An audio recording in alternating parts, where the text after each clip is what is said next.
শুরু করেছে আজ নতুন পর্ব। প্রীতলোকে সবাইকে আর একবার স্বাগত। আশা করছি সবাই খুব ভালো আছেন, সুস্থ আছেন। তো আজকে আমায় যে ঘটনা লিখে পাঠিয়েছে সেই কলকাতারই বাসিন্দা, তো সে যেরকমভাবে লিখে পাঠিয়েছে সেরকমভাবে পড়ে শোনাচ্ছে। নমস্কার, আমার নাম রূপক, আমার বাড়ি কলকাতা বাঘাযতীনে। আজকে যে ঘটনা আমি আজ লিখে পাঠালাম সেটা আমার সাথে আজ থেকে ওই 1.5-2 বছর আগের ঘটনা। ঠিক আছে, তো প্রথমে বলি যে আমার বাড়ি এবং আমার ওয়াইফের বাপের বাড়ি দুটোই হচ্ছে শিলিগুড়িতে। ঠিক আছে, তো আমরা দুজনে যেহেতু চাকরির সূত্রে আমরা কলকাতায় ট্রান্সফার হই। আমাদের বিয়ে শিলিগুড়িতেই হয়েছে, তারপরে আমরা কলকাতায় ট্রান্সফার হই এবং আমাদের ট্রান্সফার কলকাতায় আসার প্রায় 4 বছর পরে আমার যে শালি তিনিও কিন্তু ওই শিলিগুড়ি থেকে পড়াশোনার সূত্রে আমাদের এখানে কলকাতাতে চলে এসেছে, কিন্তু ও আমাদের সঙ্গে থাকে না, অন্য জায়গায় থাকে। ও একটা গার্লস হোস্টেলে থাকে আর কি। ঠিক আছে, আর এই কলকাতায় আমাদের এখানে আমি, আমার ওয়াইফ আর আমরা একটা পেট আছে, ওর নাম হচ্ছে শিশু। ও হচ্ছে অ্যালসেশিয়ান। তো আমরা এই 3 জন থাকি। আমার এবং আমার ওয়াইফের একটা খুব বাজে নেশা রয়েছে, সেটা হচ্ছে লং ড্রাইভের নেশা। আমরা দুজনেই তো চাকরি করি, সময় সুযোগ পেলে আর ছুটি পেলেই আমরা গাড়ি নিয়ে বেরিয়ে পড়ি লং ড্রাইভে। আমাদের নিজস্বই গাড়ি রয়েছে, তো সময় সুযোগ পেলে গাড়ি নিয়ে বেরিয়ে পড়ি আর কি। এবং আমরা যতবার আমরা এই কলকাতায় শিলিগুড়িতে গেছি আর কি, মোস্ট অফ দ্য টাইম, মানে খুব ইম্পর্টেন্ট না হলে মোস্ট অফ দ্য টাইম আমরা এই গাড়ি করেই আমরা লং ড্রাইভ করে গেছি আর কি। কোনো সময় শিশু যেত, কোনো সময় যেত না। হ্যাঁ, তো যখন যেত না তখন আমার যে শাড়ি রয়েছে তার কাছেই থাকতো আর কি, মানে সে এখানে এসে থাকতো আমাদের ফ্ল্যাটে। তো একবার কি হয়, আমাদের প্ল্যানিং হয় একটা, আমাদের বন্ধুদের মধ্যে যে 4 জন ছিলাম আমরা, একটা লং ড্রাইভে যাব উড়িষ্যার। ঠিক আছে, তো 4 জনের মধ্যে আমি একজন, আর বাকি 3 জন হচ্ছে, একজনের নাম হচ্ছে প্রতীক, একজনের নাম হচ্ছে বিক্রম, আর একজনের নাম হচ্ছে সুবীর। এই আমরা 4 জনই একটা প্ল্যান হয়েছিল যে আমরা যাব।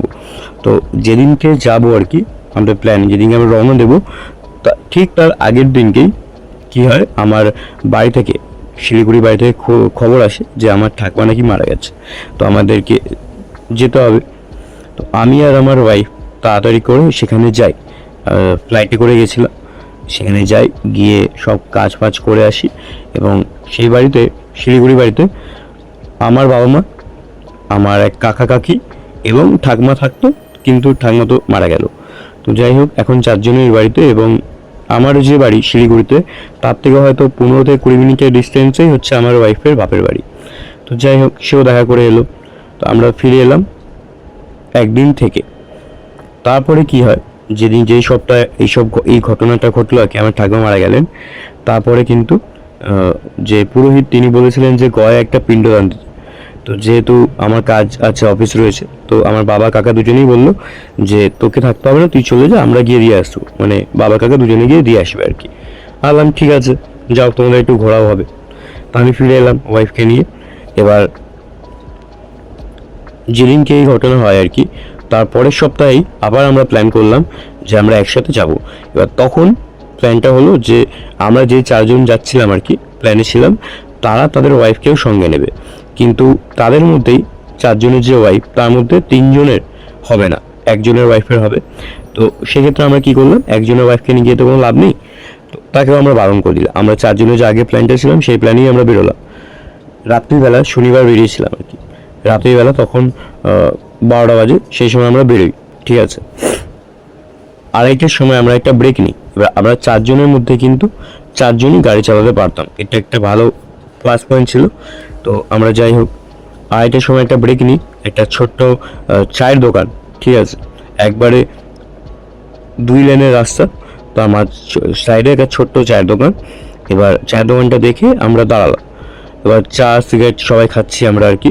এবার আমি একটা জিনিস লক্ষ্য করেছিলাম, প্রথমে কিন্তু আমিই চালাচ্ছিলাম আর কি, মানে যখন থেকে শুরু করেছি, রওনা দিয়েছিলাম, আমি একটা জিনিস দেখেছিলাম যে এতক্ষণ আমরা এই যে 12টা থেকে আড়াই ঘন্টা ধরে এলাম ড্রাইভ করে, এতক্ষণ যতগুলো আমরা যে রাস্তা দিয়ে এসছি আর কি, অনেক দোকানপাট কিন্তু দেখেছি। ঠিক আছে, খোলা থাক বন্ধ থাক দেখেছি, কিন্তু এই যে দোকানটার সামনে এসে আমরা দাঁড়িয়েছি, এর পরের যে রাস্তাটা যেটা আমাদের সামনে রয়েছে, সেই রাস্তায় আমরা দেখতে পাচ্ছি ঘন অন্ধকার এবং দুদিকে কিন্তু জঙ্গল। এবং স্বাভাবিকভাবে সেখানে কিন্তু কোনো দোকানপাট থাকার কথা নয়। তো সেই জন্যই আমরা সেখানে দাঁড়ালাম, চা সিগারেট খেলাম আর কি। তো খেতে খেতে তখন তাকে জিজ্ঞেস করেছি যে কাকা এত রাত তুমি এখনো বাড়ি যাওনি? তখন সে বলছে না বাবু, আমার বাড়িঘর সেরকমভাবে নেই, বাইরে থাকেও না কেউ, আমি একাই মানুষ। তো যতক্ষণ পারি দোকান খোলা রাখি, যখন পারি না বন্ধ করে দিয়ে এখানেই শুয়ে পড়ি আর কি। এই আমার জীবন, আর কি বলবো। এইসব কথা বলছিল। আর ঠিক সেই সময় সে আমাদেরকে প্রশ্ন করে যে আমরা এত রাতে কোথায় যাচ্ছি। তখন আমরা বললাম যে আমরা 4 বন্ধু মিলে এরকম উড়িষ্যার দিকে যাচ্ছি ঘুরতে। হ্যাঁ, তখন সে বলছে যে এই রাস্তা দিয়ে। আমি বললাম যে হ্যাঁ কেন, ওখানে তো এই রাস্তা দিয়ে ঢোকার আগেই তো প্লেটে লেখা ছিল যে শর্টকাট। বলছে সে তো অনেক জায়গায় অনেক কিছু লেখা থাকে, এই রাস্তাটা তোমাদের নেওয়া উচিত হয়নি। তখন বিক্রম বলে কেন, কি হয়েছে? তখন বলছে জানি না, এখানে অনেকে তো অনেক কিছুই বলে, কিন্তু একটা কথা যেটা আমি দেখেছি সেটা হচ্ছে এই যে রাস্তাটা দেখছো তোমাদের সামনে, এই রাস্তা দিয়ে আমি সবসময় গাড়ি যেতে দেখি, কিন্তু কোনোদিনও এই রাস্তা দিয়ে কিন্তু গাড়ি আসতে দেখি না, এবং যারা যায় তাদেরকেও কিন্তু ফিরতে দেখি না। তখন প্রতীক বলছে যে এটার কি মানে হলো, যে গাড়ি যাবে হয়তো তারা অন্য রাস্তা দিয়ে ফেরে, এটা কোনো কথা হলো, এটা কোনো লজিক হলো? তখন সেই কাকা বলছে যে আমি এখানে 10 বছর ধরে রয়েছি, আজ অবধি একটা দিনও আমি কোনো দিনও দোকান বন্ধ রাখিনি, কারণ আমার বন্ধ রাখার কোনো কারণ নেই। এবং এই 10 বছরে একটা দিনও কিন্তু আমি কোনো দিনও একটা গাড়িকেও আসতে দেখিনি এই রাস্তা দিয়ে, সবসময় আমি যেতেই দেখি। তো যাই হোক, তো সেই সময় সুবীর বলে যে বন্ধুটা, সে বলছে ধর তো তাড়াতাড়ি চল, তো ভুলভাল ও বলছে আর তোরাও নিচ্ছিস, বেকার টাইমটা নষ্ট করছিস, সেখানে আধ ঘন্টা সময় নষ্ট হয়ে গেল, এই সমস্ত কথা বলছে। তখন সেই কাকা বলছে যে দেখো বাবা, যাচ্ছ যাও, তোমরা যথেষ্ট বড়, কিন্তু মানা তো করবো না, কিন্তু সাবধানে যেও, ঠিক আছে? পারলে একটু ঠাকুরের নাম গান করতে করতে যেও, এরকম করে সে বলে। এবার আমরা গাড়ি ধরে আবার এগোতে শুরু করি। ওই রাস্তা দিয়ে ঢুকে গেছি, যে রাস্তাটা আমি বলছিলাম আর কি, দুই দিকে জঙ্গল, মাঝখানে ঘন অন্ধকার, কোনো লাইট, কোনো সিন নেই, ঠিক আছে? লাইট ল্যাম্পপোস্ট কোনো সিন নেই। আমাদের গাড়ির যে হেডলাইট, সেই হেডলাইটে যেটুকুনি আলো হচ্ছে সেইটুকুনি আলো। আমাদের গাড়িতে আর কি গুগল ম্যাপ চলছে আর কি, ম্যাপ দেখে রেখে আমরা যাচ্ছি। কিন্তু একটা জিনিস যেটা অবাক করা কাণ্ড, আমাদের গাড়িতে যে গুগল ম্যাপ ছিল সেটা কিন্তু দেখাচ্ছে এদিক ওদিক বেঁকা বেঁকা রাস্তা, হ্যাঁ, একবার ডান দিকে একবার বাদিকে একবার ডান দিকে এরকম রাস্তা দেখাচ্ছে। কিন্তু আমরা যে রাস্তা দিয়ে যাচ্ছিলাম সেটা একদম স্ট্রেট, কোনো টার্নিং কিন্তু কিচ্ছু নেই। তো যাই হোক, আমি চলতে চলতে সবাইকে বললাম যে ভাই একটু 5 মিনিট দাঁড়াচ্ছি, আমি ভীষণ জোর টয়লেট পেয়ে গেছে। 15-20 মিনিট আসার পরে ওই যে দোকানে দাঁড়িয়েছিলাম সেখান থেকে প্রায় 15-20 মিনিট আসার পরে আমি আবার দাঁড়াই। এবার যেহেতু আমি একবার টয়লেট করতে নামলাম, সেজন্য বিক্রম বলল চল আমিও করে নিই। এবার আমরা দুজনে টয়লেট করে আবার উঠে পড়ি। এবার গাড়ি আবার শুরু করলাম। 10 মিনিটের পর থেকে যেটা আমি ফিল করছিলাম সেটা হচ্ছে আমার গাড়ি যেমন যেন কেন কেমন একটা ধীর গতি হয়ে গেল। গাড়ি কিন্তু আমার 60-এ চলছে, কিন্তু আমার গাড়ির স্পিডোমিটার 60-এ, কিন্তু আমার মনে হচ্ছে গাড়ির স্পিড যেন 20 থেকে 25, তার বেশি হতেই পারে না, ঠিক আছে?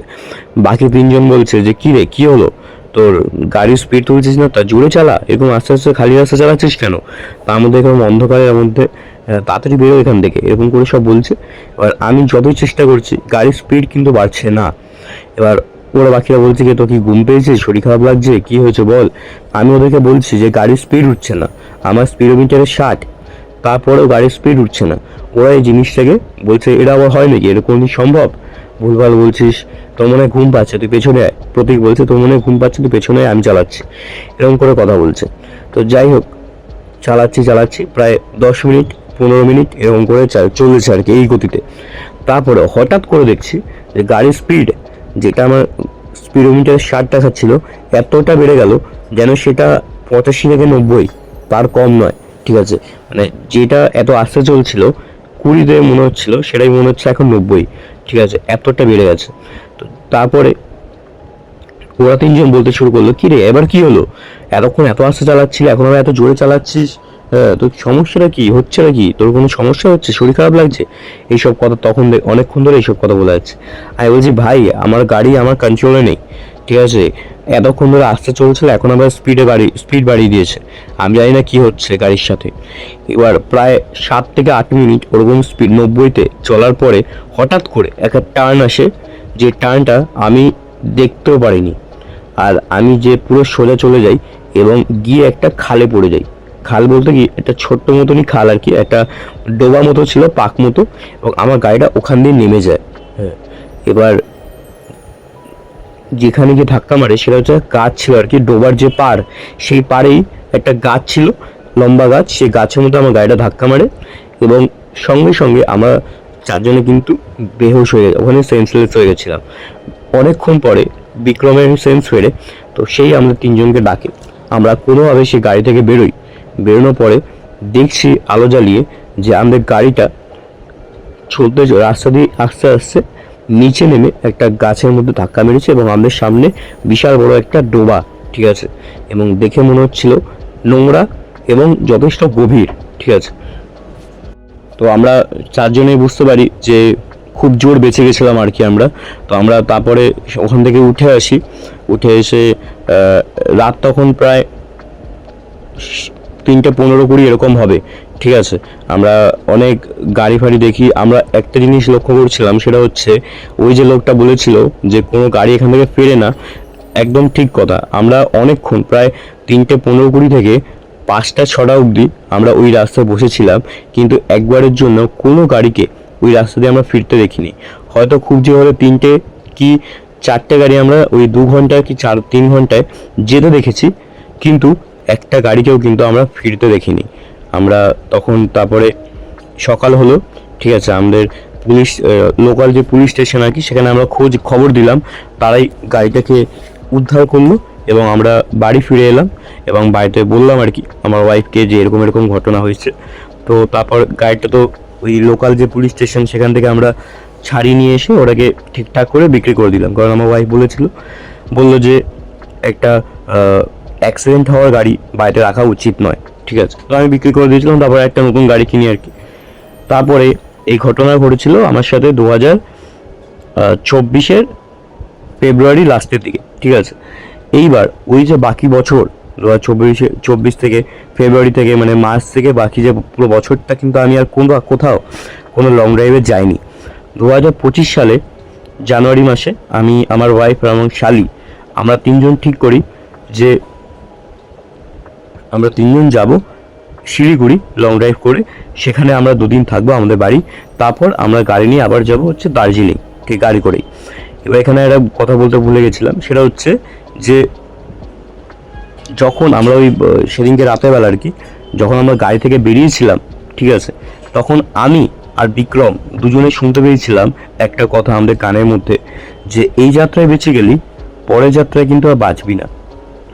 এই কথাটা আমি আর আমার বন্ধু বিক্রম দুজনেই শুনতে পেয়েছিলাম। পরে আমি ভেবেছিলাম হয়তো কোনো একটা ভুলভাল কিছু শুনছি, হ্যাঁ ঘরের মধ্যে রয়েছি, ওর জন্য ভুল ভেবেছিলাম। কিন্তু পরে আমাকে বিক্রম বলে যে সে নাকি সেদিনকে যখন গাড়ি থেকে বেরোচ্ছিল এরকম শুনতে পেয়েছে। আমি তখন বলি যে আমি শুনতে পেয়েছি। তখন আমরা বুঝতে পারলাম এটা কিন্তু কোনো কাকতালীয় কিছু নয়, কারণ দুজনেই আমরা শুনতে পেয়েছি যেহেতু। তো যাই হোক, তারপরে কিন্তু আমার আর বিক্রমের সাথে যেটা হতো আর কি, সেটা হচ্ছে যখনই আমরা রাস্তায় থাকতাম আর কি, অনেক সময় দেখেছি একটা অ্যাক্সিডেন্টের প্রবণতা আমাদের মধ্যে কিন্তু থাকতো আর কি। হয় গাড়ি চালাচ্ছি বা রাস্তার ধারে দাঁড়িয়ে আছি, কোনো না কোনোভাবে হয়তো কেউ এসে পেছন থেকে এসে হর্ন মারছে বা কেউ এসে ধাক্কা মারতে যাচ্ছিলো, আমি সচেতন হয়ে গেছি। এরকম একটা ব্যাপার কিন্তু ছিল আমার আর বিক্রম দুজনেরই। বিক্রমও মাঝে মাঝে বলতো যে ভাই কালকে খুব বেঁচে গেছি, একটা আমি দাঁড়িয়েছিলাম, দাঁড়িয়ে সিগারেট খাচ্ছিলাম অফিসের বাইরে দাঁড়িয়ে, একটা গাড়ি এমন করে যাচ্ছিল, একটু হলে লেগে যেত, এরকম একটা ব্যাপার আর কি আমার সাথে হতো। আমিও বিক্রমকে বলতাম, বিক্রম আমাকে বলতো। এবার কি হয়, ওই 2025 সালে জানুয়ারিতে আমরা আবার যাই ঘুরতে, ঠিক আছে। যখন আমরা ওই বাড়ি থেকে বেরোই তখন একই টাইম 12টা বাজে। সেই সময় কিন্তু আমি আমার ওয়াইফ, আমার শালি এবং আমার যে পেট শিশু, আমরা চারজনেই বেরিয়েছিলাম গাড়ি করে। এবার যেতে যেতে অনেকটা পথ চলে এসেছি, ঠিক আছে।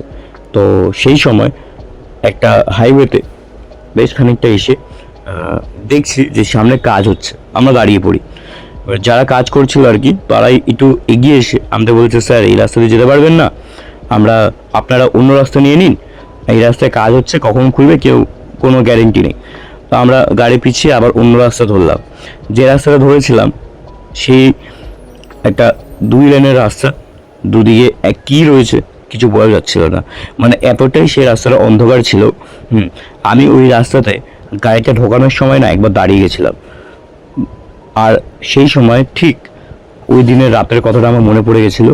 সেদিনকেও ওই একই ধরনের রাস্তা ছিল, ঠিক আছে। আমি যখন দাঁড়ালাম, আমার ওয়াইফ আর আমার শালি বলছে, কি হলো দাঁড়িয়ে বললেন? তখন আমি বলছি যে না কিছু না, বলে আবার গাড়ি চালানো শুরু করি। রাস্তা দিয়ে যাচ্ছি প্রায় 30 থেকে 35 মিনিট গাড়ি এসছে আর কি।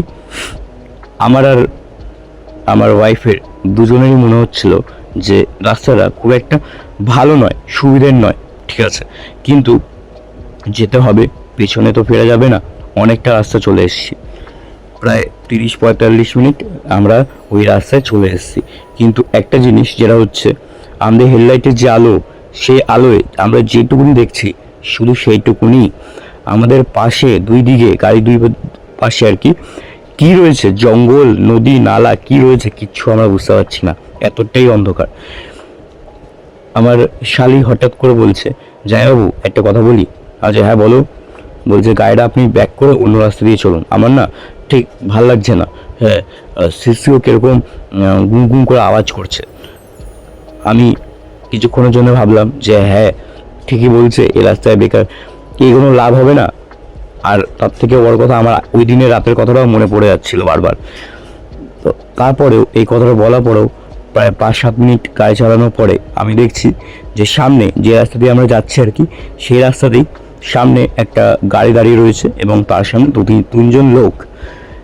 সেই গাড়ির দিকে গেলাম, দেখছি একটা পুলিশের পেট্রোলিয়ার গাড়ি আর কি, পুলিশ পেট্রোলে, মানে যারা সব ওই চেকিং করে ওই গাড়ি দাঁড়িয়ে আছে এবং 3জন, একজন অফিসার আর 2জন হাবিলদার দাঁড়িয়ে আছে। অফিসারটা এলো আমার সামনে, তার হাতে একটা বড় টর্চ, সে আমাদের গাড়ির ভেতরে টর্চ মারছে বারবার আর দেখছে কি আছে না আছে। এবার শিশুর চোখে টর্চ মারতে ও রেগে যায় এবং ও চেল্লাতে শুরু করে, বলছে কোথা থেকে আসা হচ্ছে, কোথায় যাওয়া হচ্ছে, এরকম করে জেরা করছে। আমি বললাম যে এরকম ব্যাপার, শিলিগুড়িতে যাচ্ছি বাড়িতে, এরকম সব বললাম।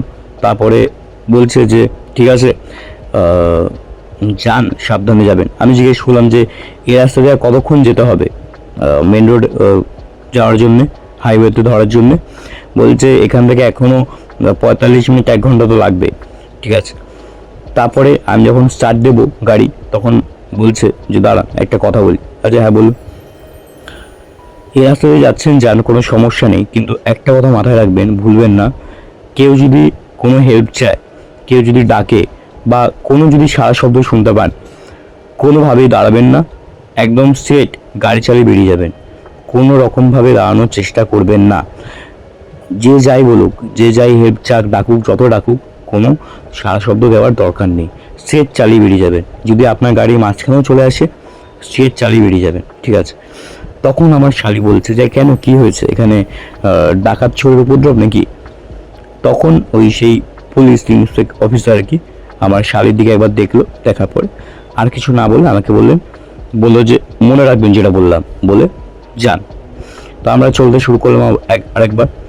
এবার এইটুকুনি বুঝে গেছিলাম যে মানে আমাদের তখন মনে হচ্ছিল আর কি ওই বাড়িতে, মানে ওই রাস্তায় আর কি তেমন কোনো সমস্যা নেই, শুধু কেউ হেল্প চাইলে আমরা দাঁড়াবো না, মানে গাড়ি দাঁড় করানো যাবে না, বাকি আর কোনো সমস্যা নেই। তো যাই হোক, ওই যেখানে আমাদের সাথে পুলিশের দেখা হয় তার থেকে প্রায় অনেকটা চলে এসেছি, 20-25 মিনিট এসেছি আর কি। দেখছি রাস্তার একটা ধারে আর কি একটা মহিলা দাঁড়িয়ে রয়েছে, যার পরনে একটা সাদা আর সবুজ পাড়ের শাড়ি, ঠিক আছে, চুল প্রায় নেই বললেই চলে আর কি, টাকলা মাথা, বয়স্ক মতো একটা মহিলা দাঁড়িয়ে হাত দেখাচ্ছে। আমি অনেক দূর থেকে দেখতে পেয়েছি। আমি আমার ওয়াইফ আর আমার যে শালি, তাকে দুজনকে বলছি যে ও দেখো, যে বললো না যে দাঁড়িয়ে থাকবে সাহায্য চাইবে, ওই দেখো দাঁড়িয়ে রয়েছে। দুজনে বলছে যে কোথায়, কেউ নেই তো সামনে। আমি বলছি তোমরা দেখতে পাচ্ছ না, এখানে সামনে তো দাঁড়িয়ে আছে, দেখো ঠিক করে। বলছে কোথায়, কোন সামনে, কেউ তো নেই। আমি বুঝতে পারছিলাম না ওরা কি আমার সাথে ইয়ার্কি মারছে। ওরা আমাকে বলছে যে বেকার ভয় দেখাচ্ছ কেন, কেউ নেই যখন, বেকার ফালতু এইসব কথা বলছো অন্ধকার রাস্তায়। আমি বলছি ভয় দেখাতে যাবো কেন আমি খামোকা, তুমি দেখো সামনে রয়েছে লোক দাঁড়িয়ে। আমি যখন আমার গাড়িটা যখন ওই মহিলার সামনে এলো, আমি দেখছি সেখানে সত্যি কেউ নেই। মানে এতক্ষণ ছিল কি ছিল না আমি বুঝতে পারলাম না, কিন্তু আমি যখন ওই মহিলার পাশে এলাম দেখলাম সেখানে কেউ নেই। ঠিক আছে, তারপরে আমার গাড়ি বেরিয়ে গেল। আমি বুঝতে পারছিলাম যে আমার সাথে হয়তো হ্যালুসিনেট হচ্ছে, আমি হয়তো ভুল কিছু দেখছি, যেহেতু ওই পুলিশ এইসব কথাগুলো বলেছে এবং আমার মাথায় ওই রাতের কথাগুলো ঘুরছে, সেজন্য আমি হয়তো হ্যালুসিনেট করছি। কিছুক্ষণ চলার পরে 7-8 মিনিট গাড়ি চলার পরে আবার সেম জিনিস, ওই মহিলা ওখানে দাঁড়িয়ে রয়েছে এবং সে কিন্তু সাইডে নয়, রাস্তার একবারে মাঝখানে দাঁড়িয়ে রয়েছে।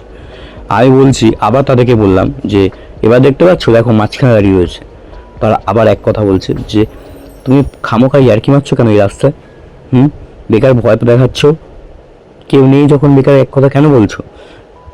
আমি বুঝতে পারছি যে মানুষ যে দাঁড়িয়ে রয়েছে ওকে শুধু আমি একাই দেখতে পাচ্ছি, না আমার শালি দেখতে পাচ্ছে, না আমার ওয়াইফ দেখতে পাচ্ছে। তো যাই হোক, আমি তো দাঁড়াইনি, ওপর দিয়ে গাড়ি চালিয়ে চলে এসেছি এবং তারপর কিছু দূর আসার পরেই মেন রোড পেয়ে গেছিলাম, হাইওয়ে দিয়ে আসার পরে বেশ 8 ঘন্টা 45 মিনিট চালিয়ে একটা ধাবার মধ্যে ঢুকলাম। খাওয়া দাওয়া করলাম, রাতে খাওয়া দাওয়া সময় তখন প্রায় 3টে বাজে, 3টে 15-20 এরকম বাজে। ঠিক আছে, খাওয়া দাওয়া করলাম, সিস্টু খেলো। ঠিক আছে, ফেরার সময় ওরা 3জন গাড়িতে, আমি গাড়ির সামনে বসে দাঁড়িয়ে আর কি, বাইরে দাঁড়িয়ে আর কি একটা সিগারেট খাচ্ছিলাম। সেই সময় ভেতর থেকে একটা ওয়েটার আসে এবং আমাদেরকে বলে যে ম্যাডাম আপনার ব্যাগ, মানে আমার ওয়াইফকে বলে আর কি, আপনার ব্যাগ। এবার ব্যাগটা নেয়, কোনো থ্যাংক ইউ সব বলে। তারপর সে জিজ্ঞেস করে, আমি জিজ্ঞেস করলাম যে কতক্ষণ খোলা থাকে এই ধাবা। তাহলে সারা রাতেই খোলা থাকে, হ্যাঁ, কিন্তু এখানে যারা কাজ করে ওয়েটার এরা শিফটে কাজ করে, মানে 8 ঘন্টা করে শিফট হয়, 3টে শিফটে কাজ হয় আর কি, এরকম সে বলছে আর কি। তখন সে আমাকে জিজ্ঞেস করে যে আপনারা কোথায় যাচ্ছেন এদিকে। আমি বললাম যে এরকম শিলিগুড়ি যাচ্ছি এই রাস্তা ধরে। তখন সে বলছে যে এই রাস্তা দিয়ে শিলিগুড়ি এত রাতে, গাড়িতে তো আপনার মেয়েরাও আছে। বললাম কেন, কি হয়েছে তাতে? বলছে রাস্তায় কি রয়েছে তো জানি না, কিন্তু শুনেছি রাস্তাটা নাকি খারাপ, খুব একটা ভালো নয়। আমার শালি তখন বলছে ভালো নয় মানে? বলছে ভালো নয় মানে কি, রাতের বেলা তো তাদের নাম নিতে নেই, বুঝতেই পারছেন কার কথা বলছি। হ্যাঁ, তো তখন আমার ওয়াইফ বলছে যে দূর এসব ভুলভাল কথা, সব হয় নাকি আবার। তখন বলছে যে দেখুন ম্যাডাম, হয় কি হয় না তা তো জানি না, আমি এখানে 3 বছর কাজ করছি, আমি সেরকমভাবে কিছু দেখিনি। ঠিক আছে, কিন্তু রাত হলেই না কেমন একটা গা ছমছমে একটা ব্যাপার তো আছে এই রাস্তায়, যেটা আমি ভালোভাবে বুঝতে পারি। এবং এমন সময় অনেক গাড়ি ওই রাস্তা দিয়ে ফিরতে দেখেছি যে গাড়িতে স্টিয়ারিংয়ে কোনো মানুষ নেই, কিন্তু গাড়ি কিন্তু চলছে। এটা হয়তো আপনারা বিশ্বাস করবেন না, কিন্তু এটা সত্যি। তখন আমার এই কথা শুনে আমার ওয়াইফ বলছে ধর ভুলভাল কথা, তুমি গাড়িতে বসো, চলাও, তাড়াতাড়ি চালাও, বাড়ি যাই, অনেক দেরি হয়ে গেছে। তখন আমার ওই যে গাড়ির চালক, মানে দোকানের যে ধাবার যে লোকটা, সে আমাকে বলছে দাদাবাবু একটা কথা বলি, গাড়িতে তো মেয়ে রয়েছে, একটা কাজ করবেন, সামনে কিন্তু পুরোই জঙ্গল এরিয়া, ঠিক আছে, আশেপাশে কিছু নেই, অথবা দেখবেন আপনারা ছাড়া আর কোনো গাড়ি হয়তো সেখানে ওই রাস্তা দিয়ে নেই। ঠিক আছে, তো আমি একটা কথা বলবো, সাজেস্ট করবো যে গাড়িটা হনুমান চালিসা চালিয়ে এখান দিয়ে যান, তারা হয়তো তাড়াতাড়ি পৌঁছে যাবেন। ঠিক আছে, এই বলে সে চলে যায়। ঠিক আছে, এবং আমি যখন গাড়িটা স্টার্ট করলাম, আমি দেখছি আমার যে লুকিং গ্লাস সেখানে দেখতে পাচ্ছি সেই যে ছেলেটা দাঁড়িয়ে, সে কিন্তু ঠাকুরের প্রণাম করছে। ঠিক আছে, মানে সে হয়তো ঠাকুরকে বলছে যে এরা, মানে আমরা হয়তো যাতে তাড়াতাড়ি ফিরতে পারি বা পৌঁছাতে পারি আমরা গন্তব্যে, এরকম করে সে বলছে।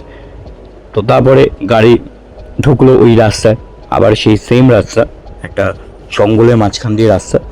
আমরা সেখানে কিছু বুঝতে পারছিলাম না অন্ধকারের মধ্যে, কিন্তু যেহেতু সে ছেলেরা আমাদেরকে বলে দিয়েছিল যে জঙ্গলের রাস্তা, সেজন্য আমরা ঠাহর করতে পারছিলাম যে আশেপাশে যে এরিয়া সেটা জঙ্গল এরিয়া। আমাদের গাড়ির হেডলাইট ছাড়া কোনো আলো সেখানে নেই সেই রাস্তা। ঠিক আছে, প্রায় অনেকক্ষণ 45 মিনিট 1 ঘন্টা গাড়ি চলার পরে হঠাৎ করে শিশু সামনে উঠে দাঁড়ায়। সে কিন্তু গাড়ির পেছনের সিটে শুয়েছিল আর কি।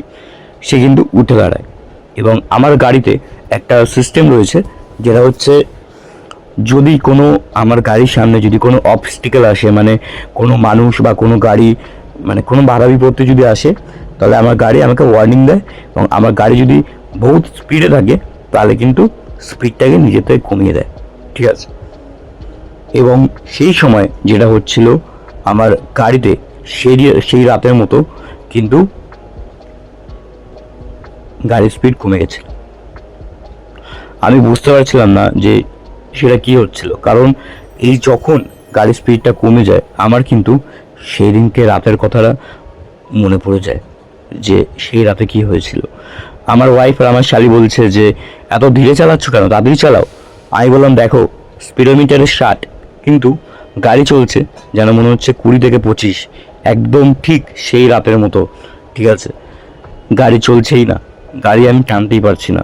ঠিক আছে, হঠাৎ করে 15 থেকে 20 মিনিট ওরকম করে চলার পরে আমার যে শিশু রয়েছে, আমার যে পেট, হঠাৎ করে সে কিন্তু লাফিয়ে পেছনের সিট থেকে সামনের সিটে চলে আসে এবং অনবরত চেল্লাতে শুরু করে।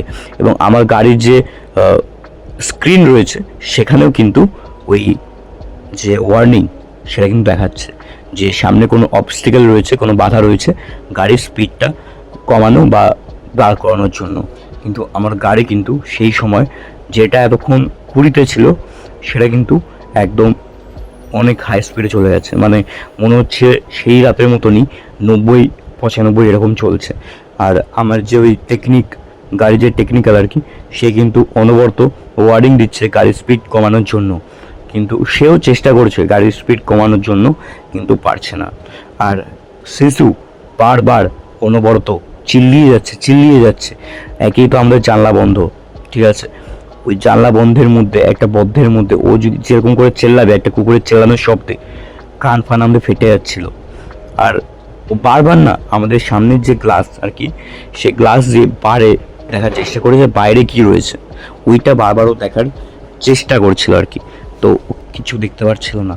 তো কিছুক্ষণ পরে দেখলাম ওই যে স্ক্রিনে যেটা দেখাচ্ছিল আর কি অবস্টিকেল রয়েছে, সেটা কিন্তু বন্ধ হয়ে গেল এবং শিশু যে চেল্লাচ্ছিল সে কিন্তু চুপ করে গেল এবং পেছনের সিটে আবার আগের মতো চলে গেল। ঠিক আছে, গাড়ি ঠিক চলছে, গাড়ির স্পিড একদম নর্মাল হয়ে গেছে। হঠাৎ করে প্রায় ওই রাস্তা দিয়ে আমরা 1 ঘন্টা, ওই যে জিনিসগুলো হলো তারপরেও কিন্তু আমরা 1 ঘন্টা ওই রাস্তা দিয়ে ক্রস করে ফেলেছি। তারপরে হঠাৎ করে শিশু পেছন থেকে যে দাঁড়িয়ে ছিল আর পেছনে যে ছিল আর কি, হঠাৎ করে সে কিন্তু সাইডে ডান দিকে তাকায় এবং চেল্লাতে শুরু করে অনবরত কনস্ট্যান্ট। আর তখন আমিও দেখতে পাই যে আমার যে গাড়ি চালাচ্ছি ডান দিকের জানলায় তাকে আমি দেখতে পাচ্ছি যে একটা কারখানায় ধোঁয়া বেরোলে যেরকম কালো একটা ধোঁয়া বেরোয়, সেই ধোঁয়াটার মতনই কিছু একটা যেন আমার গাড়ির সমানে সমানে চলছে। ঠিক আছে, আমার পাশে যেটা কিন্তু আমার গাড়ি চলছে প্রায় 60-65-তে, সেই স্পিডে সমানে ওই জিনিসটা কিন্তু চলছে, যেটা কিন্তু আমি একা দেখতে পাচ্ছিলাম, আমার ওয়াইফ বা আমার শালি কেউ দেখতে পাচ্ছিল না। আরেকটা কথা যেটা হচ্ছে আমার কানে একটা কর্কশ তীক্ষ্ণ শব্দ ভেসে আসছিল, যে বারবার বলছিল যে আগের দিন বেঁচে গেছিলি, আজকে কিন্তু বাঁচবি না। এই কথাটা সে বারবার বলছিল, এই কথাটা আমার কানে ভেসে আসছিল বারবার। আর ওই শিশু অনবরত চিল্লিয়ে যাচ্ছে।